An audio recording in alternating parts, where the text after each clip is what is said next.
Greetings everyone, I am Dr. J and welcome to my review of the remaster for Advance Wars 1 and 2. This video has been a long time coming, and I don't just mean on account of how long this release was delayed for. Even if the remaster never existed, it was practically a guarantee I'd return to this franchise eventually. As with how much I've talked about Fire Emblem, Advance Wars is the reason we even have the luxury of discussing it. Back in ye olden days, there was a lot of concern over whether a strategy game would do well in the Western market, which meant Advance Wars was localized as a testing ground given its much simpler story. Since then, Fire Emblem has done quite well for itself, much to the chagrin of the Smash Bros. Community. But Advance Wars was seemingly left behind. Despite how well received it was in the Western market, it never did that well in Japan, so Intelligent Systems ended up focusing elsewhere. As such, if everyone was to bring it back, what better way to do so than to hand it to a Western studio like WayForward to give it a fresh coat of paint. Thus, we have the first two Game Boy Advance classics bundled together and ready for action. For my part, I seldom interacted with Nintendo when I was younger. My father was tech-savvy enough to where I don't remember a time before computers, and he was also frugal enough to know that if we really wanted video games, we've got a PC that was fully capable of playing them. Because of that, the only time we ever got a console or handheld device was when it was offering something we simply couldn't get on PC, beyond just exclusive games. Back when I was a teenager, laptop and phone technology hadn't caught up to handhelds, so for long road trips, we got a pair of Game Boy Advance SPs, which still work to this day, though if I wanted to use one as a proper handheld, I'd need to replace the battery. Instead of the usual Nintendo franchises like Mario, Zelda, and Metroid though, the games we had and played the heck out of were Pokemon, Fire Emblem, and of course, Advance Wars. Because of that, I am heavily biased in favor of these games, in part because I want a new game beyond just a remaster, and in part because the games themselves hold a fond place in my memory. So if ever there was a time to figure out if they were worth remembering, what better time than now? To that end, let's get right into it, starting with the gameplay. What allows Advance Wars to stand out is how it handles resource management and unit strength. For the latter, a unit's attack power is directly tied to its health. This one difference leads to much different strategies than you'd find otherwise, as it offers a major incentive to deal the initial strike. In most exchanges, first the attacker strikes, then the defender, which means whoever attacks first almost always ends up with the healthier unit. However, what this also means is that you can't rely on a singular good unit to just carry you to victory, as even the strongest tank in the game will slowly lose efficacy as it's hit from all sides. Combine this with the resource management aspect, and it becomes a game of trade-offs rather than a delicate balance of keeping units alive. To that end, the maps you fight on will have cities and military bases that can be captured by infantry, and holding onto them will give you money with which to purchase new units. By virtue of that, combat becomes a matter of thinking ahead to what kind of unit you'll need against your opponent, as well as whether you're making efficient trade-offs with the units you currently have on the field.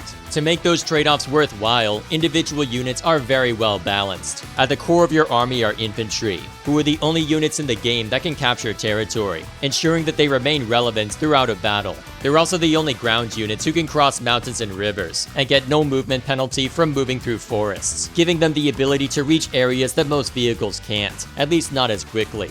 They are relatively vulnerable to enemy attack though, and are only able to do substantial damage to each other. But if you have nothing else you can purchase, at the very least they can act as a shield by blocking an enemy approach. However, beyond just capturing territory, they can also get their money's worth by harrying their bigger brother, the mechs. These infantry can still capture cities and don't have any terrain penalty, but can only move 2 squares instead of 3.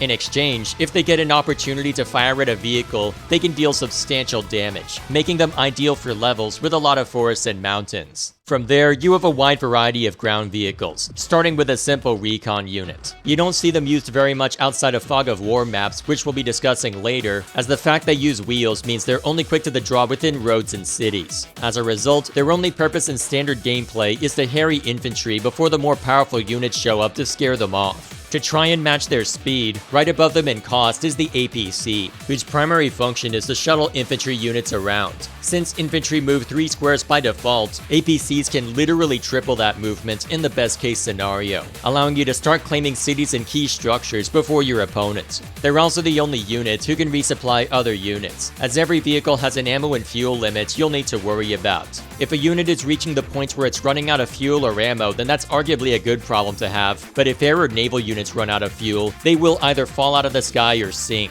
so that's something you'll want to avoid if at all possible. The only other way to resupply is by using a city or base for ground units, and the specific recruitment areas for air and naval units. In case you're worried about all of these ground units crowding each other out, you can clear the field with artillery, the first indirect fire unit. They can't fire and shoot on the same turn, but can attack any ground unit that's 2 or 3 squares away. By doing so, they can make choke points like bridges more dangerous, as if you can't break through a unit blocking the passage, you may have to be okay with taking fire you can't retaliate against. There may be cases where that has to happen, but considering they can even deal decent damage to tougher tanks, they can be a nasty thorn in the opponent's side. Of course, to keep them balanced, artillery are useless at direct confrontations, so if you leave them on their own, it's easy enough for most ground units to waltz up and punch them in the face. To that end, you have the standard tank, which is your bread and butter. If a tank can get the initial strike on virtually any ground unit, it'll leave a nasty dent, whether it be infantry, APCs, long-range support, and other tanks. If you initiate combat against them, however, they can fold the same way, as a well-placed mech or artillery unit will send it crying back to base, so it's on the tank's greater mobility to not get itself caught in a position where it can be mulched by them. From there, the remaining ground units fill out the remaining niches. Rocket platoons have the same restrictions as artillery, being unable to move and shoot on the same turn, but can hit any ground unit 3 to 5 squares away, with slightly more force. They're costly to make up for the wide area they cover, and like the recon unit, can't move as fast on grass due to using wheels instead of treads, so you'll be supplementing them with artillery pretty frequently. You also have missile tanks that have the same range and restrictions as rockets, but are geared to shooting air units out of the sky, alongside direct anti-air guns that are highly effective against air units and infantry.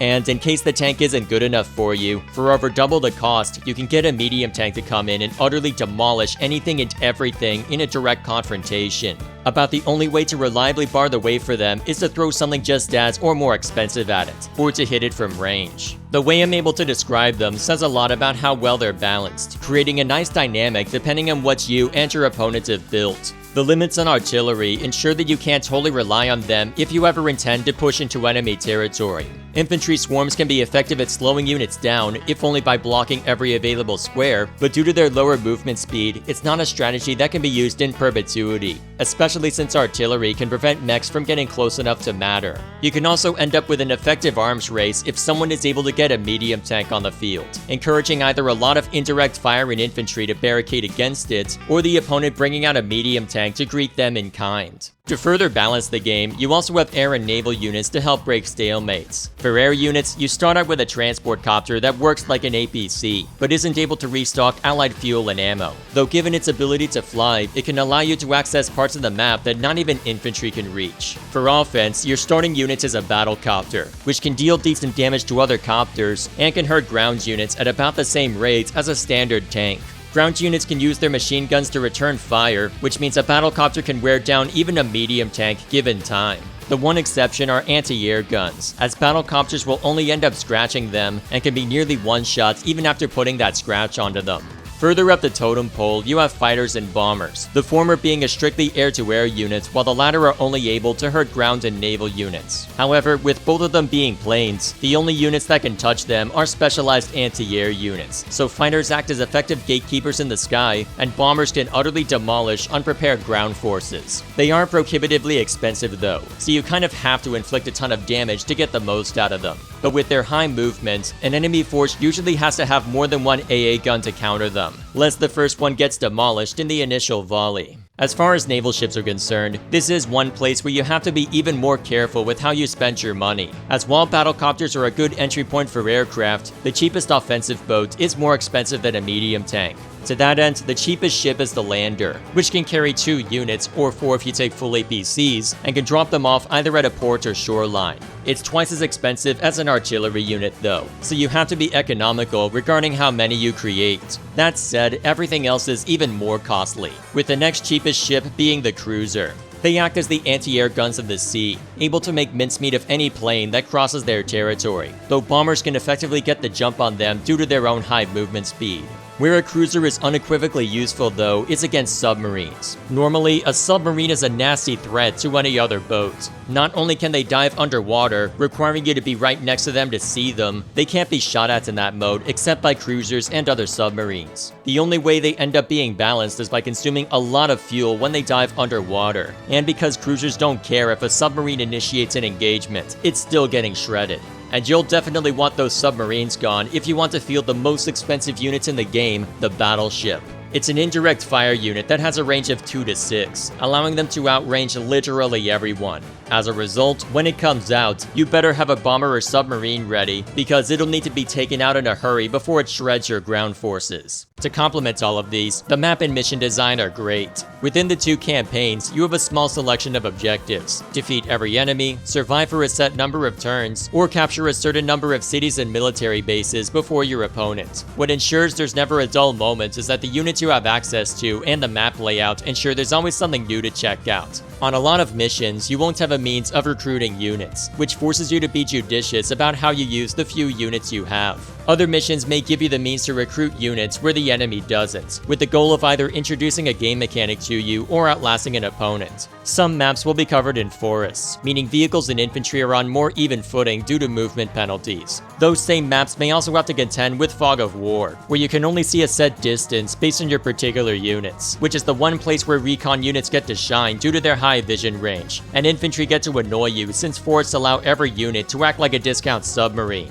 And unfortunately for you, if you try to move through a space where an enemy is, that unit loses their turn, though at least the enemy AI doesn't cheat on Fog of War maps anymore. I didn't even know that was a thing until I looked it up, but it used to be the enemy had full vision on Fog of War maps, so you could be bopping along and suddenly lose a battlecopter when halfway across the map some brat of a fighter decides that it shouldn't exist anymore. Obligatory "kids these days don't know how good they have it" comment, though you do still get to experience the dread that arises when the combat animations suddenly show rockets attacking from a forest. And overlaying all of these little ways to vary up missions, you have the commanding officers, who take this system and ensure that each army has its own little eccentricities. To explain how, let's put the starting nation's COs into focus. The first commander you have access to is called Andy, who doesn't have any particular strengths or weaknesses. This makes him a good baseline when comparing other armies, and makes him a good fallback if you're not sure what to expect from a map. To ensure he can still keep up with his opponents though, every CO gets what the game calls a CO power,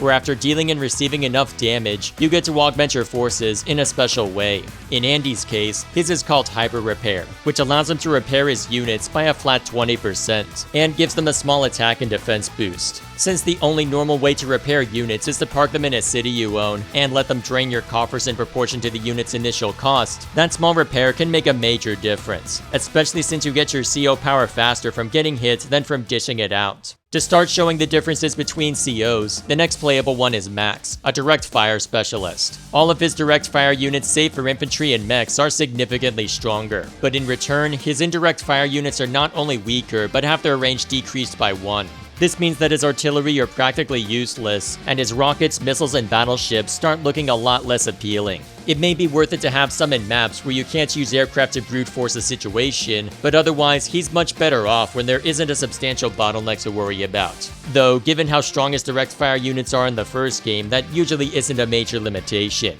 especially since his CO power lets him bolster them to an even more ridiculous level, but more on that in a moment. The third CO is Sammy, an infantry specialist. Her transport vehicles have greater movement, her infantry and mechs are stronger, and they can capture territory more quickly. On that note, infantry can only capture as quickly as their health allows them to, with 2 turns being the minimum requirement for most, but even a scratch delaying that by a turn. Sammy though requires more than a scratch, because a full health unit can take the capture action 1 turn, be reduced to 40%, and still finish the task. The only problem is that her direct fire vehicles are weaker, though at least her ranged units remain unchanged. Within the campaign especially, this makes her one of the least favored COs, as a lot of the pre-deployed armies usually don't favor infantry. However, in a straight-up fight, and especially in multiplayer, this specialty is more effective than you might think. Since her infantry are able to capture territory more reliably and more quickly, it often takes more than a recon unit harassing them to prevent the capture, allowing her to take ground before her opponents. Because of that, her typical strategy is to claim territory more quickly and beat her opponents to the big scary vehicles. A weaker medium tank is still a medium tank, and even if that's not scary enough, being able to deploy rockets before your opponent and having more effective infantry to hold bottlenecks with can be a difficult situation to work around. That said, her campaign missions are rightfully labeled as some of the harder ones if you're ever looking for a challenge. And if you're starting out, you're better off with Andy or Max in most cases. So all of this sounds like it would be pretty well balanced, so in practice, how well does it actually maintain that? On that note, game balance was actually the major concern I had going into this. With the originals being Game Boy Advance games, they came from a time when updates were only just becoming more common on devices like PC, where someone tech-savvy enough to have an internet connection could manually download patches. The GBA, however, had no such ability, so what was on the cartridge was what you got, with sequels being the point where balancing changes happened. And when it came to the originals, there was some insane balancing oversights. The units themselves all had a lot of good back and forth. As with how I was able to describe them, there's built-in strengths and weaknesses that give you a chance to think 2 steps ahead to what kind of units you'll need.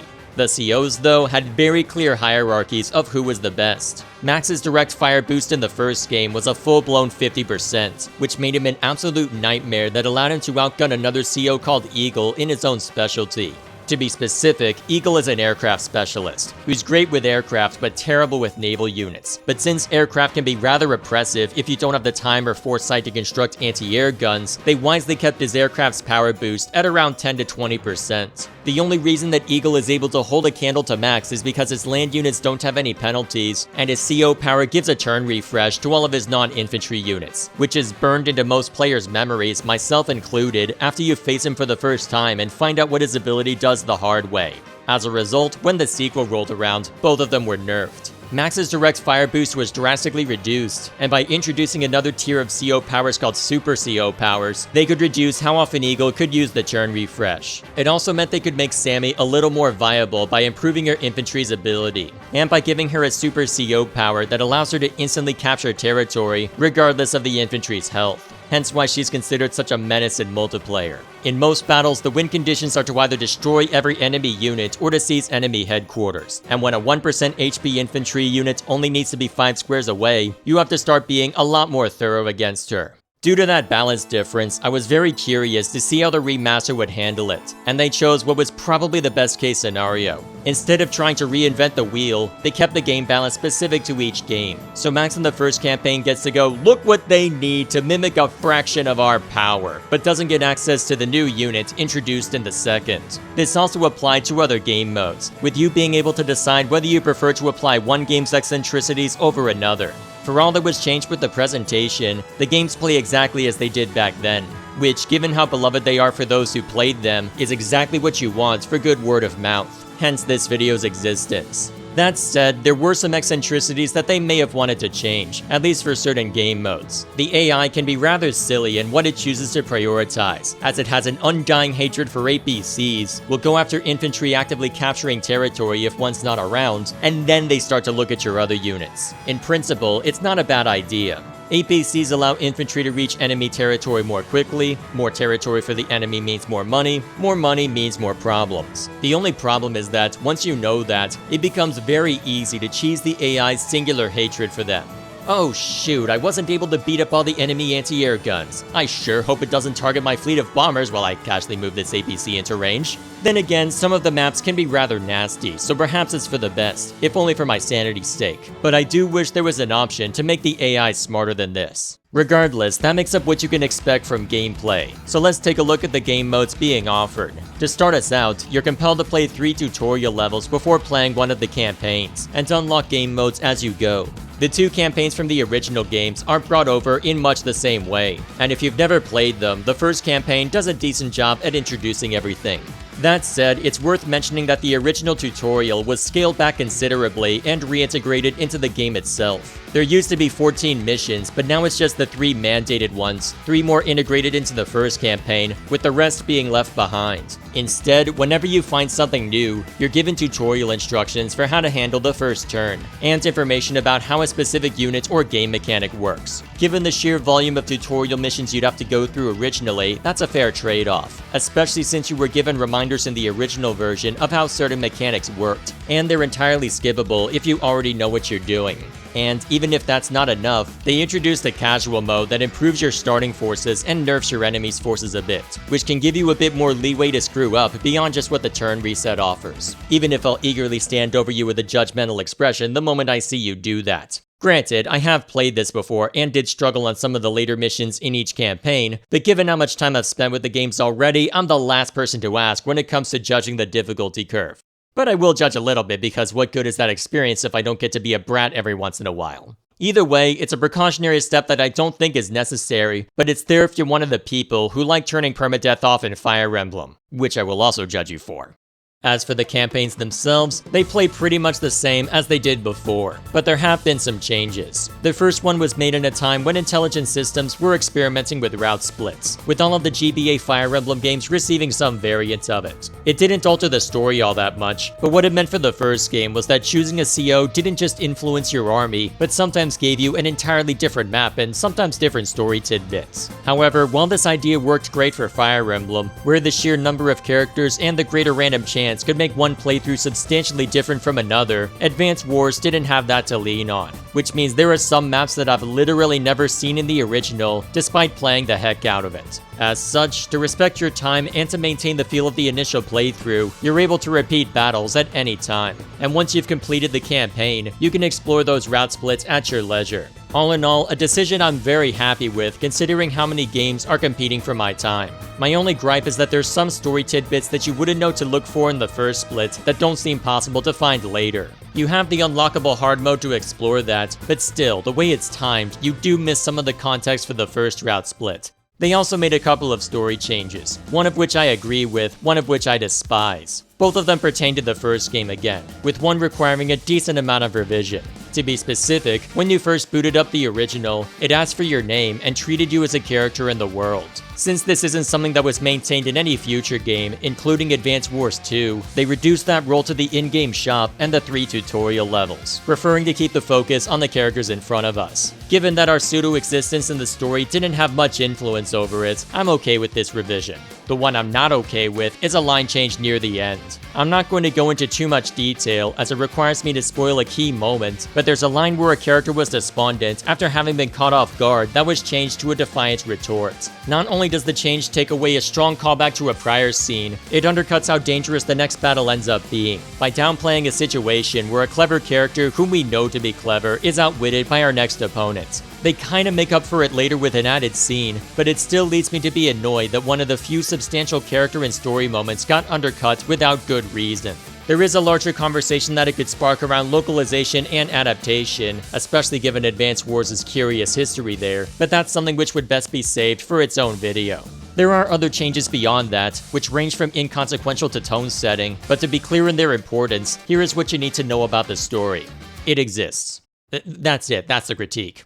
I mean, you take one look at the names they use for the nations and continents, and you immediately know that the story isn't the main focus. Orange Star, Blue Moon, Gold Comet, what's next, Red Nebula? I'll give them credit for changing Gold Comet's name from Yellow Comet, as the new name rolls off the tongue better, but this is very much a case where the story exists as a pretense for gameplay. And if you're coming here expecting something on the level of Fire Emblem 3 Houses, you're gonna be disappointed. As a result, it's functional enough, though if I were to be a pretentious twerp about it, I could complain about how they don't really explain what Orange Star's objective is by marching an army through other nations' territory. The story starts out with them being invaded by Blue Moon, and there is a subplot that, if given a bit of polish, could go from acceptable to great, but there's not much reason given for why they have to travel through other nations apart from saying, I need gameplay to happen. The characters are also pretty one-dimensional, as it seems there's just enough personality to make the story function and to tell jokes, but otherwise it's fairly simple. Amusing perhaps, if only because they need to make Andy simultaneously smart enough to be a commanding officer, but dumb enough to justify tutorial prompts. But that alone is good indication that it isn't meant to be taken seriously.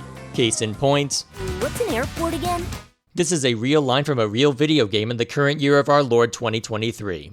And with how much that line has been memed into oblivion, there would have been riots in the street if it had been cut out. Fortunately, unlike Fire Emblem, I don't have to care that much about the story, so let's get back to talking about game modes. After playing a couple missions in either campaign, you gain access to an in-game shop, which will have an effect on the rest of the game. To put it simply, remember a time when in-game collectibles were something that could be reasonably earned in-game, before the concept of microtransactions ruined the idea in publishers' minds? If you don't, allow me to introduce you to a relic of a bygone era. As you complete missions, you earn in-game currency based on your performance. This currency can then be taken to the shop to buy extra maps for the various game modes, allow you to use non-orange star COs in those other game modes, and can be spent on every collectible imaginable.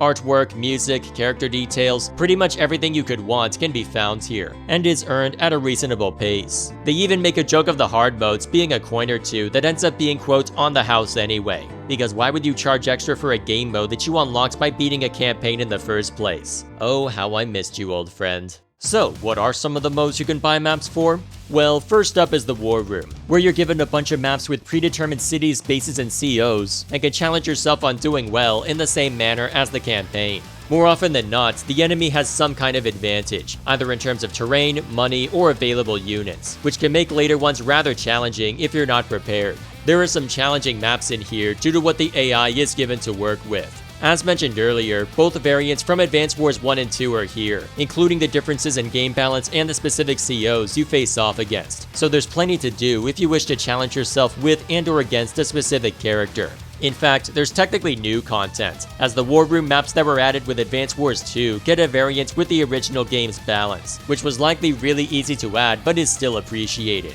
The next game mode is the Versus mode, which allows you to play a bunch of different maps with or against the computer, as well as with or against up to 3 friends on the same console. As with the War Room, you can choose to use one game's eccentricities over another, and have a bunch of maps to choose from for any scenario you can think of. You don't earn any coins from doing so, but if you've got a friend who wants to try the game out, it's not a bad way to show it off in a 2v2, or one of the 3-player maps where one team has the advantage. And if those maps aren't to your liking, you've got a rather robust design room where you can make maps to be used in that Versus mode. I haven't experimented with it all that much, but all the tools are there if you want to be really creative with it, with an easy undo button, the ability to select a tile from one that's already on the board, and literally every piece that shows up in the 2 campaigns being reusable here, including the ones that only show up for a single map like Advance Wars 2's Volcano, because having a unit lose half of its health because you forgot where the impact zones are is a fair and balanced mechanic that totally won't be used in horrifying gimmick levels. Maybe it's for the best that you can only share maps locally and with people on your friends list. Speaking of which, there's the online functionality, or more accurately, the lack of online functionality. It technically exists, but it requires you to have either up to 4 consoles on the same network for a LAN party, assuming kids these days even know what that means, or you can go online against someone on your friends list on a purely 1v1 basis. Not only that, there's no way to save a Versus mode or online battle, and there's no asynchronous play like what you find with similar games like Wargroove. I personally don't care that much, as I play Advance Wars for the single-player content, but considering how different playing against a human would be versus the AI, those are disappointing restrictions that you'd think could have been better handled. The real nuisance is the lack of being able to save those games, as if you can have us save progress in the War Room and campaign, it's a strange oversight for that to be absent in multiplayer, especially when saving was available for Versus mode in the original games. And speaking of things that annoy me, it's also worth mentioning that, in terms of performance and usability, the game is serviceable but not great.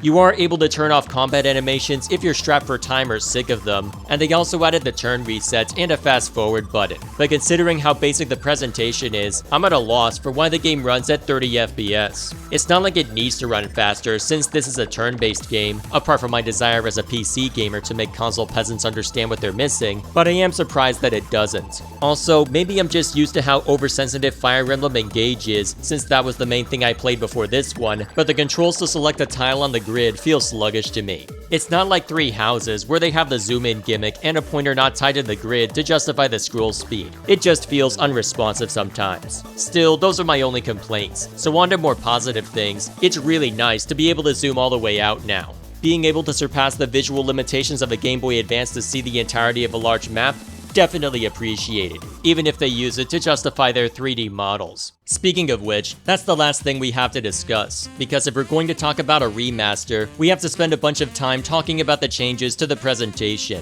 When it comes to the 2D artwork, it is spot on. Every character looks and moves the way you would expect, and while it's a more cartoonish style compared to the old concept art, it stays true enough to it that I have very few complaints. The 3D models for the game board and combat animations, though, has been a more contentious topic, and I'm someone who's not a fan of it. I personally find it to be a jarring contrast to the 2D animation, and would have preferred the game to be wholly 2D as a result. Also, going that route could allow you to add a lot more character to the visuals than you could get out of the plastic-looking 3D models. That said, regardless of the reason for choosing the 3D models, they did make the most of it. Advance Wars has always been a little weird tonally speaking, as the characters are often very lighthearted and energetic even as the story involves war and death. Even before the second delay hit, there was already a more, for lack of a better word, detached style planned, with the board being represented as a literal board, to where not only can they put some distance in the normie crowd's mind, you can also justify the pieces looking like plastic models, because from your perspective in the command room, they may as well be. Also, the fact that it's 3D means they can slightly alter the camera's tilt whenever you zoom in and out, which is something they take advantage of for the CO power animations. It used to be that each one would just go down the line and smack every relevant unit. Now though, for CO powers like Drake's, which deals a flat 10% hit to all enemy units, they can zoom out, let the visuals build up the tension, and then smack all of them at once. It also means the time taken for said animations is more consistent, instead of being really brief for the early stages and taking forever and a half in a 4-player free-for-all. And that's something which has to be highlighted. The attention to detail on everything was stellar. Each CO gets their own animations for their CO powers that make sense for each one, which is reflected in both the 2D animation and the game board. When you go into combat animations, the tile right above the units will also be somewhat visible, whether it be a city, mountain, headquarters, pretty much anything you can think of. There's also a neat detail in one mission where a reskin of something in the original got its own music and animations, which was a level of care the remaster team didn't need to put in to stay true to the original, but they did anyway, and it's really nice to see. I don't dare say what it is for the 5 of you who haven't played it, but small things like that show just how much care has been given to this game, which is greatly appreciated. To accentuate all of that further, they added voice acting, which I've got mixed feelings about. On one hand, the game isn't fully voiced. Part of this may be because they want to tease our nostalgia by including the original dialogue sound effect at points, but I'm someone who doesn't like half measures. If you're gonna go through the effort of putting in the work for casting, scheduling, recording, and editing voice lines, why wouldn't you go full bore and voice literally everything? If you wanted to tease our nostalgia with that sound effect, just give us a choice on whether to turn the voice acting on or off, especially since not everyone may be a fan of the voice talent. On the other hand, the voice acting ranges from okay to awesome. With very few exceptions, every character sounds exactly like you'd expect them to, and it does a good job at accentuating each one's personality. That said, since I play Fire Emblem, I'm cursed with constantly running into familiar voices, and while it was amusing at first, it's reached the point of being a distraction. It's a difficult situation, as a good actor will have a voice that's distinct and recognizable to continue getting work, but when it's too distinct, you end up with a situation where, oh, I've heard this before, now I'm thinking of this other thing rather than what's in front of me. Oh look, it's Patrick Seitz doing a gruff version of his usual strongman. It's fitting, he does a good job in the role, but I've heard this voice quite a lot in the last few years and find myself thinking back to those roles instead of engaging with the game on its own merits. Oh look, it's Pro ZD doing the same voice he gave to Lord Holst. Honestly, I imagined Eagle having a sharper tone than that, but if you're trying to accentuate a cool and collected gravitas, it's certainly well done in that regard. Also, your videos are hilarious and it's hard not to find it jarring hearing you in a serious role. Oh look, it's the original voice for Ash Ketchum. What the heck? Your career outlasted the terminal 10-year-old? You know what? That's impressive. I'm gonna let that one go.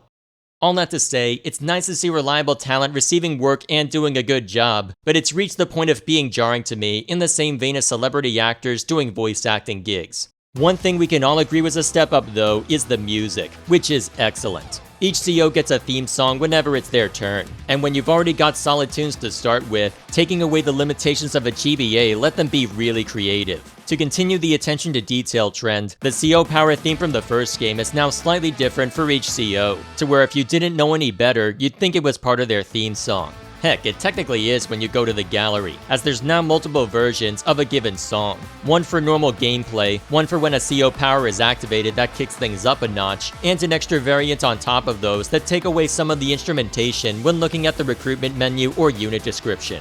Even beyond that, there's so many little touches that I could spend the next 20 minutes geeking out over them. Drake's CO power theme bucks the trend by slowing the tempo a little, which matches not just his personality, but the reality that, yeah, I just took a neat 10% chunk off of all your units. Now watch as I slowly lumber over to them to finish them off. For Nell, they added some neat flourishes to her theme using chimes and what sound like record scratches that elevates an already great theme. And then there's Sensei, where someone decided to say, I don't think we've thrown enough jazz in here to make this theme stand out. How about on his CO power variant, we bring back the original GBA drum sound? Why would we do that besides Sensei being an old man? Well, I think the real question is, why aren't we doing this all the time? How about that? Seriously, they had way too much fun making this game. That said, I personally find the recruitment menu music shift to be a little extreme. It's one thing to de-emphasize certain instruments, it's another to outright take away the melody line. Because of it, there were multiple points where I was playing a match, peacefully humming along with the music, open up the recruitment menu, only to go, dang it, I was vibing to that, why'd you take away the best part of Sammy's theme? I mean, I can't complain that much because Sammy's theme is still awesome, but it is more jarring than I'd like. Especially since there's, what, 2 places this music shift happens? Also, I'd be remiss not to mention the CO power themes. And before someone unfamiliar with the game asks, I don't mean the souped-up CO themes. In Advance Wars 2, instead of the CO power stinger, there was specific music for both the CO power and Super CO power. One of each was reserved for most of the COs, with a special one being reserved for your opponents in the campaign. The Super CO power theme that plays for most characters is my favorite music in the entire franchise, as it has a great introductory part as the effect is being applied, has a lot of intensity to it that is perfectly in line with the extreme amount of damage you can pour on while it's active. It's just awesome. But when I see the CO music get remixed after a power is used, including for the superpowers, I'm sat there going, oh, that's disappointing. I guess I won't get to hear peak awesomeness after all. And then I reached one of the, for lack of a better term, boss fights in the second campaign, and had to deal with my opponent using a Super CO power. At that point, I'm thinking, great, I'm gonna have hell to pay on the western side of the map, and wait, why do I hear boss music? Wait, that's the old enemy theme. They preserved it for factory maps? It didn't replace the stinger, but I need to know if the allied music is still here. Andy, first chance you get, do the thing.